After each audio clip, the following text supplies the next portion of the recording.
두뇌를 키우는 수학의 김쌤입니다. 이번 시간에는 정수와 유리수의 나눗셈에 대해서 배워보겠습니다. 자, 나눗셈. 나눗셈을 곱셈이랑 연결 지으려고 그래요. 그럼 나눗셈과 곱셈이 어떤 관계가 있느냐? 이미 초등학교 때 배웠었던 내용입니다. 나눗셈의 검산식이라고 그랬죠? 네, 나눗셈의 검산식. 네, 검산식이죠, 검산식. 검산식이 곱셈으로 돼 있었어요. 예를 들면은 9 나누기 2라고 하면 얘는 몫이 4이고 나머지가 1이다. 이게 맞는지 틀린지 나눗셈을 배웠을 때 곱셈을 먼저 배웠으니까 곱셈으로 확인해 보는 거예요. 자, 이 나눗셈의 의미가 뭐였어요? 9에 2가 몇 번 들어가나요? 한 거였어요. 그러면은 이 2가 들어가는 거는 4번이 들어가고요. 한 번이 남아요. 이렇게 표현을 했었던 거죠. 그래서 얘를 그러면 2가 4번 있고 그 다음에 1이 더 남았으니까 더 있는 게 바로 9다 라는 계산이 맞으면 이 나눗셈이 맞는 게 되는 거예요. 그래서 나눗셈을 이렇게 곱셈으로 바꾼 적이 있습니다. 자, 그런데 만약에 이 나머지가 0이라면 여기가 0이 되니까 그냥 나눗셈식이 곱셈식으로 바뀌는 거예요. 그래서 이 9가 아니라 8이었다면 네, 8 나누기 2는 4, 그 다음에 2 곱하기 4는 8. 이렇게 나눗셈과 곱셈은 이런 관계에 있어요. 네, 2 곱하기 4는 8이고 8 나누기 4는 2다. 이렇게 네, 곱셈과 나눗셈의 그런 사이에 성립되는 그런 관계가 있고 그게 음수가 들어와도 동일하게 적용이 되는 거예요. 앞에서 배웠었던 거는 그 뒤에 배우는 내용에도 동일하게 적용이 됩니다. 네. 자, 그래서 우리가 나눗셈을 뭘로 생각한다? 곱셈으로 생각을 하겠다라는 거예요. 자, 그런데 이제 문제는 이렇게 양수 8 나누기 양수 4는 양수 2다.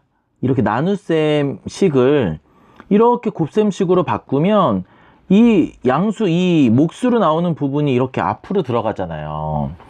그러면은 얘는 우리가 생각할 때 요 값으로 생각하는 게 안 되죠. 네. 이것도 유효하지만 얘는 우리가 이 형태를 유지하고 싶어요. 이 계산을 그대로 가져가고 싶어요. 이 값.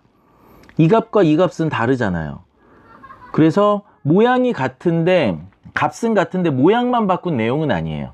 네, 이 설명도 좋은 설명이지만 순서가 바뀌었기 때문에 네, 우리가 값으로 나와야 되는 이 부분이 이렇게 앞으로 가버렸잖아요. 그래서 얘보다는 어떤 게 우리가 더 생각하기 좋냐면 네, 자, 여기 나눗셈을 곱셈으로 바꾸어 계산할 수 있을까? 바로 이 부분을 여러분들이 생각을 하셔야 돼요. 네, 자, 뭐냐면 나눗셈은 네, 역수의 곱과 같다라는 거예요. 나눗셈이 역수의 곱과 같다. 네, 이것도 이제 초등학교 때도 우리가 했었던 일이긴 하지만 네, 나눗셈은 역수의 곱과 같다. 예를 들면 이런 거죠. 8 나누기 2 나누기 2가 있다. 이렇게 있다. 그거는 나누기 2로 나누는 거는 2의 역수의 곱과 같다. 2의 역수 2분의 1의 곱과 같다 라는 내용이에요. 그래서 나눗셈을 우리가 곱셈으로 바꾸어서 계산할 수 있다. 자, 나눗셈을 곱셈으로 바꾸면 그럼 어떤 일이 일어나는 거예요? 곱셈, 우리가 나눗셈, 유리수의 곱셈을 배웠으니까 유리수의 곱셈의 법칙을 그대로 따르는 거죠. 교환법칙, 결합법칙. 그럼 순서를 마음대로 바꿀 수가 있으니까 나눗셈은 곱셈으로 생각하는 게 훨씬 더 유리해요. 그래서 이제 나눗셈이라는 말이 거의 나타나지 않을 거고 나눗셈 기호도 보기가 어려워질 거예요. 나눗셈 기호보다는 전부 다 역수의 곱셈으로 표현하는 이런 분수 형태로 역수의 곱셈으로 하는 거죠. 자, 근데 여기서 이제 역수가 등장했는데 자, 역수의 정의가 여기 써 있죠. 아마 아시는 친구들도 있을 거예요. 근데 역수하면은 대부분 분모 분자가 바뀌었어요 라고만 이야기하거든요. 근데 정확한 의미는 곱이 1이 된다는 거예요. 곱이 1. 곱이 1. 역수는 굉장히 중요한 거예요. 우리가 방정식을 풀거나 나중에 이제 등식의 성질을 이용해서 뭔가를 할 때도 이 역수 개념을 이용해서 우리가 원하는 값들, 원하는 모양으로 바꾸는 식을, 그런 일을 굉장히 많이 하게 될 거예요. 그래서 이 역수라는 개념을 여기 나눗셈에서도 한번 등장이 되는 거죠. 나눗셈을 곱셈으로 어떻게 바꾼다? 역수의 곱으로 바꾼다. 자, 음수도 마찬가지예요. 음수도 한번 해볼까요? 자, 그러면은 4 나누기 4를 음수 2로 나눈다.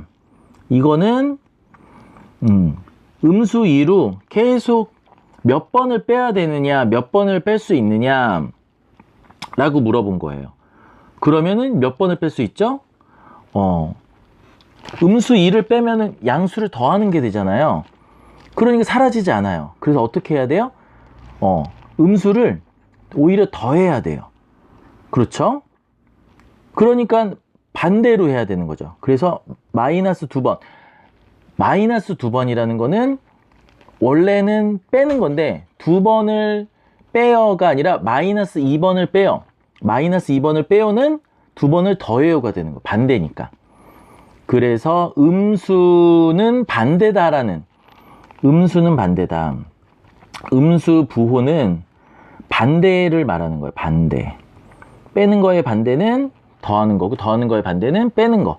이렇게 우리가 반대 방향으로 덧셈 뺄셈인 경우에 그렇게 된다 라는 거고요. 그래서 이 계산이랑 똑같게 나오는 계산이 바로 4 곱하기 마이너스 2에다가 곱해서 1이 되는 거는 마이너스 2분의 1이에요. 네, 그래서 분모 분자만 바뀐 거죠. 선생님 2에는 분모가 없는데요. 분모에 1이 숨어 있었던 거예요. 안 보이는 걸 여러분 보는 게 굉장히 중요한 겁니다. 곱셈에선 1이 안 보이고 덧셈에선 0이 안 보여요.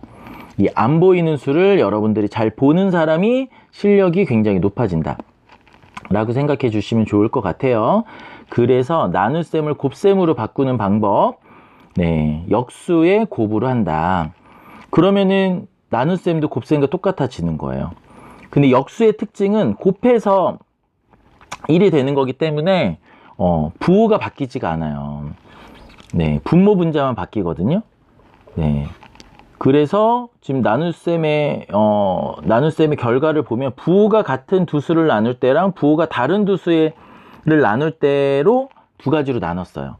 실제는 이제 양수 나누기 양수, 양수 나누기 음수, 음수 나누기 양수, 음수 나누기 음수, 이렇게 네 가지 경우가 나오는데 이 네 가지 경우를 책에서는 두 가지로 나눈 거예요. 부호가 같은 양수 양수, 음수 음수, 양수 음수, 음수 양수, 이렇게 부호가 다른 거 두 가지 경우로 나눴을 거예요. 왜냐하면 그거의 결과가 같기 때문에. 양수 나누기 양수와 음수 나누기 음수의 결과가 같고, 그 다음에 양수 나누기 음수, 음수 나누기 양수의 결과가 같아요. 네, 양수 부호가 같을 때는 항상 양의 부호가 되고 양수가 되고, 부호가 다른 두 수를 했을 땐 음수가 돼요. 네, 그래서 음수가 나오는 게 또 중요하겠죠. 그리고 음수였는데 양수가 되는 게 중요하고요. 여기서 실수가 많이 나오니까 여러분들이 이런 나눗셈, 곱셈 할 때 부호를 헷갈리지 않도록 해주시고, 자, 0을 0이 아닌 수로 나누면 그 몫은 항상 0이다.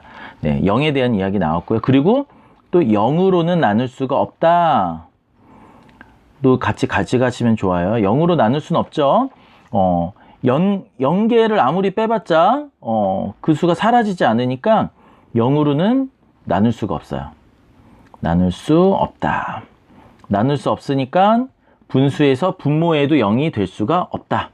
그래서 이제 이런 어떤 경우에도 0으로 나누는 거는 생각하지 않는다.